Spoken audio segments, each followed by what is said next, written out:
Hey guys, be sure to press like and subscribe.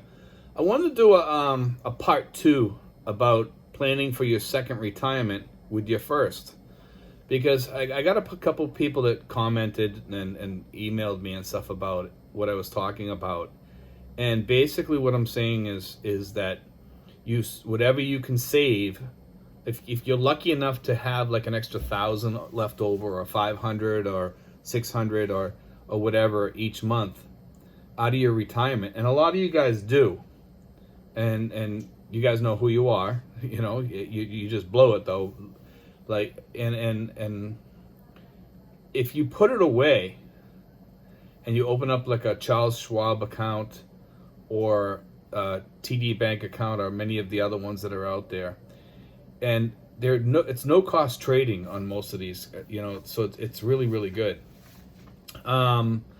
I've been really lucky with some of the stocks. I mean, right now stocks are down because of the coronavirus, but now's the time to buy.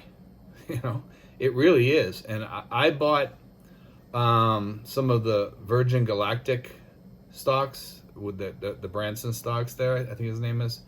And I bought some of those really, really cheap. I bought them for 19 and it popped up like to 25 or 26 by the end of the day. And I made like 25 or 30%, I think it was.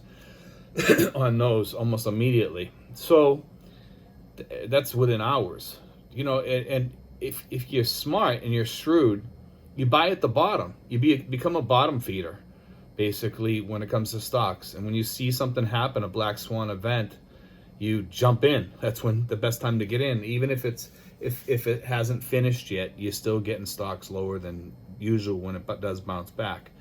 Okay, Tesla took a big hit from this coronavirus thing, but Tesla, I think, is a good stock overall. I want to put at least 10 of those in my portfolio at some point. I'm up to 3 right now. I buy what I can afford, okay? Also, there's a ETF out there called Swan, SWAN. This ETF is great because it's built for black swan events. If something happens, in case you don't know what a black swan event is, it's like what we're going through with the coronavirus, or a nuclear bomb goes off, or a war, or something like that, or a stock market crash. Any of those things is considered like a black swan event, okay? Well, Swan is SWAN. It's an ETF. And it's made for these events, and it dips only like during this coronavirus thing, and only went down like maybe 2%, which is nothing. I mean, that's a daily bounce on some stocks like Tesla.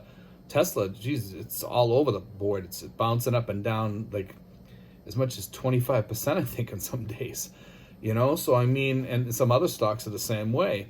So Swan is pretty stable, and it keeps going up and up and up and up and up, and it does really, really, really well. I didn't read up on how it works, but I like it from what I see, because when I saw the coronavirus thing and the stock market took a dive, Swan was still sitting there, and it wasn't doing bad. So I was like, wow, I'm really impressed with this, and the good thing about Swan is when you're at the bottom of the market, you pull your money out of Swan and you throw it into the market and let it ride back up and buy some more Swan. And these are the things about the stock market. A lot of people think like, oh, you buy a stock, you sit on it for 10 years. No, you kind of try to learn how to do stocks, okay? And read up on them. Do your work on them. Like my disclosure is I own Tesla. I own some other stocks, out there, SPCE. I'm not selling any of these stocks. I'm not trying to sell you these stocks. I'm just telling you what my thoughts on this. So don't go off on me. Just learn on your own. And one thing I noticed with Google, when you start looking up these stocks, there's a lot of places to get information. Make sure you don't have one place to go get your information. Go to many, many different places to get your information, because sometimes you find a little nugget in there, like maybe the place is going to go bankrupt, or maybe there's something going on with, something with their supply chain or something like that. So just make sure that you look into this stuff, you know.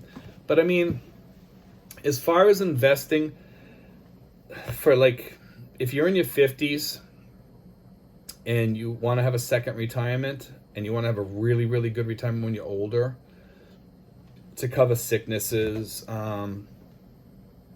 things like that, I would definitely play in the stock market, but I would play with some stocks that are a little bit risky and trade in and out and in and out. I would have 50% of my money in pretty safe places like Swan. There's I think it's called FLO, Flour Industries or something like that. It's a food place. That's a pretty good stock.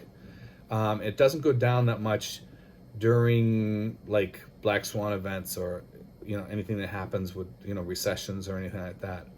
There's a lot of stocks that are like that, okay? But you have to look for them, okay? But Swan is a pretty good place to put your money too. But you want to make sure that you just don't have all your eggs in one basket for a black swan event, okay? You want to have like several different places, okay? So you want to be careful where you put your money. I wouldn't put my money in gold and silver and stuff like that too much nowadays, because even during these black swan events, gold goes down, silver goes down for whatever reason. I don't know. Times have changed, and I wouldn't get involved too much with Bitcoin. I don't recommend those places. Some people want to get in there, and it's not something I recommend. But learn the stock market on your own and come up with your own plan. My plan is different than anybody else's plan. You know what I mean? Like Warren Buffett has his way, long-term, stocks and stuff like that. I don't think that's the way to go nowadays. The times are changing. The old stock market, the way it was, is not the new stock market. A lot of story stocks and stuff like that are just catching on, like Virgin Galactic. SpaceX might be coming out soon with stocks, and Tesla is certainly, he's got the number one stock out there right now, I think, and I think that stock's going to take off with the guy's salesmanship. He's smart. He knows what he's doing. There was a document that came out. I think they called it the ARC document or something like that. I forget what it was. Anyway, it was something about Tesla had like a 25% chance of making to 1,500 in 5 years. Okay, which is pretty easily going to be done. I can pretty much, I think I can almost attest to the fact that it's going to hit 1,500. I think it'll hit 1,500 long before 5 years or 4 years. They said there was another 50% chance that it would be somewhere between 1,500 and 7,000. Okay. Then they said there was a 25% chance. Now this is within 5 years. A 25% chance that it would be between 7,000 and 14,000 within 5 years for Tesla stock. Now, Tesla right now is like at about 675 as of this day when I post this. I'm not sure where it'll be when you see it. But that comes from what those people said. Now, is it going to happen? It's a 25% chance. It could be between 7,000 and 14,000 in 5 years. So, that's a pretty good chance, 25%. But the fact that it could be between 1,500 and 7,000, 50% chance, I believe that's what he said. That's that's really good. And then 15,000 or 1,500 or less would be 25% chance, or right around 1,500. They don't, that's their guess. So you got a 75% chance it's going to be $1,500 to $14,000 in 5 years.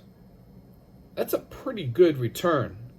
Even if you jumped in now, you're going to make some decent money. You're going to at least double your stock, probably. I feel pretty good about that, But take a look at the Swans, that Swan thing. I believe, like I said, it's an ETF.